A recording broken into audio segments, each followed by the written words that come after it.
नमस्कार, मी निरंजन स्वागत करतो तुमचं सर्वांचं आपल्या युट्यूब चॅनलमध्ये।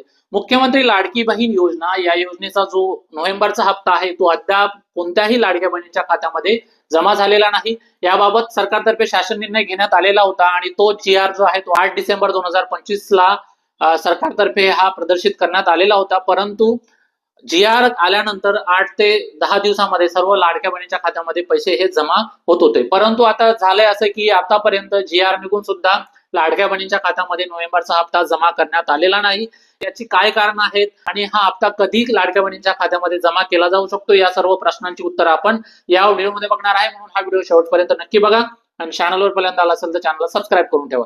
तर लाडक्या बहीण योजना या योजनेचा जो नोव्हेंबरचा हप्ता आहे तो अद्याप कुठल्याही लाडक्या बहिणीच्या खात्यामध्ये जमा झालेला नाही आणि युट्यूब चॅनलवरती सोशल मीडियावरती सांगण्यात आलेला आहे की नोव्हेंबर आणि डिसेंबरचा जो हप्ता आहे तो एकत्रित आहे, म्हणजे 3000 रुपये हे लाडक्या बहिणीच्या खात्यावरती जमा केल्या जाणार आहे। पण लाडक्या बहिणींनो अशी कुठलीही अधिकृत माहिती ही दिली गेलेली नाही। जेव्हा अधिकृत माहिती येईल तेव्हा तुम्हाला मी नक्कीच व्हिडिओ थ्रू सांगेल की आता तुम्हाला खरंच हा हप्ता मिळणार आहे।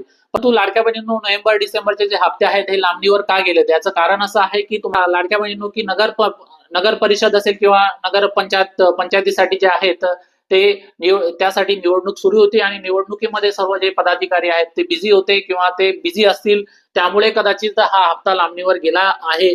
आणि कदाचित तुम्हाला सांगू इच्छितो की हे जे दोन्ही हप्ते आहेत यांच्यावरती अधिकृत माहिती कदाचित ही माहिती येत्या 2-4 दिवसामध्ये येऊन जाईल, कारण 21 डिसेंबरला पूर्ण निकाल हा जाहीर होणार आहे। त्यानंतर काय होऊ शकतात, कदाचित यावरती अधिकृत माहिती येऊ शकते आणि तुम्हाला नोव्हेंबर आणि डिसेंबरचा हप्ता सुद्धा एकत्र मिळू शकतो। परंतु मी अगोदरच सांगतो लाडक्या बहिणींनो यावरती कुठली अधिकृत माहिती समोर आलेली नाही। जेव्हा अधिकृत माहिती समोर येईल तेव्हा मी तुम्हाला नक्कीच सांगणार आहे की आता खरंच तुम्हाला हा हप्ता मिळणार आहे। तो तुम्हाला काय करायचं, 31 डिसेंबर 2025 पर्यंत तुमची ई-केवायसी करून घ्यायची आहे। ही ई-केवायसी त्याच महिलांनी करायची आहे ज्या महिलांनी अगोदर ई-केवायसी करताना काही चूक केली होती। ती चूक दुरुस्त करण्याची त्यांना शेवटची संधी मिळणार आहे। म्हणून फक्त 10 दिवसांचा कालावधी बाकी आहे लाडक्या बहिणींनो। या 10 दिवसांच्या कालावधीमध्ये तुम्हाला तुमची ई-केवायसी करून घ्यायची आहे।